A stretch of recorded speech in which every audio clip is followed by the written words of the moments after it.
د الله نبی اخلاق مثالی امت ته درس دی وانک لعلی خلق عظیم.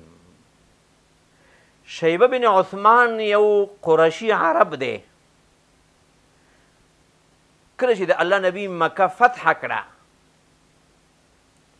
هغه وی زه حیران شوم چې دا نبی علیه السلام مکې ته راغلو، مکه یې فتح کړه او ټوله دنیا او ټوله نړۍ وخځوله د ده بعثت او د ده راتلل.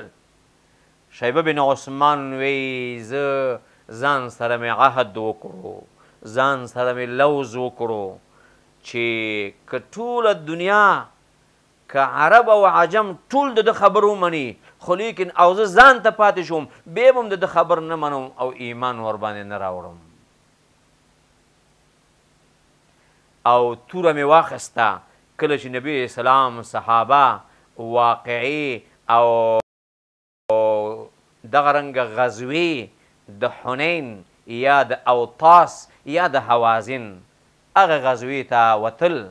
د دې غزوې تاریخ علماو درې نومونه ذکر کړي، غزوة الحنین هم ورته وایي، اوطاس هم وایي او غزوة حوازن هم ورته وایي. وی کله چې دې ته ووتو وی زه هم د دې مسلمانانو سره ووتم او توره مې لاس کې راخستې ده چې کوم ځای کې په ده باندې زه برلاسی شمه نبي علیه الصلاة والسلام یې ښودو چې دا به زه قتل کومه. او وی د حنین غزوه او جګړه شروع شوه او صحابه کرام تیتو پر شو، خواره را خواره شو، حالات ډېر ناشنا شو. الله نبی سره لږ کسان پاتې شو.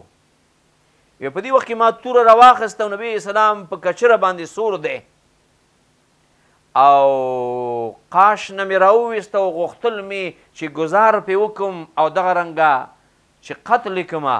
وی چې ورنږدې کېدم مخې ته د اور کنده راغله، اور لمبه وه او زه وروسته راوروسته شوم بیرته او که چېرته مې ګزار ورکړی وی نو د اور لمبو لاهو شوی به وی زه.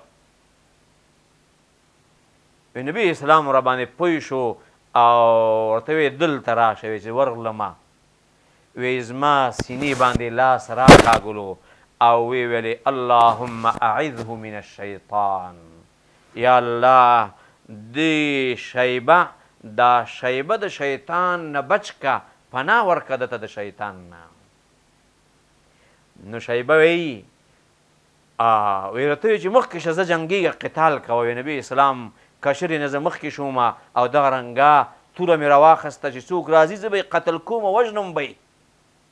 شیبه فرمایي وی دومره دې خبرې ما باندې اثر وکړو د ده دعا او د ده دا لاس مسه کول زما په سینې باندې چې مخکې ما ته بدترین سړی د ځمکې په سر دا و، بیا راته محبوب ترین سړی دا جوړ شو او ما ته د خپل غوږ او د لاس او د سترګو او د بدن نم ډېر راته ګران شو او د ده مقابل کې که ما ته پلارم راغلی وی او د ده باندې ګزار کولو او پلار مې ژوندی وی بیا ما پلارم نه پرېښودو هغه مې قتل کولو. دومره راته محبوب شوی، دومره راته ګران شو.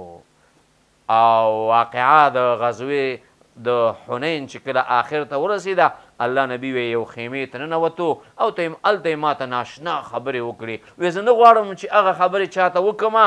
وی بیا د دعوت د اسلام راکو کلمه مې وویلې چې اشهد ان لا اله الا الله و اشهد ان محمدا عبده ورسوله.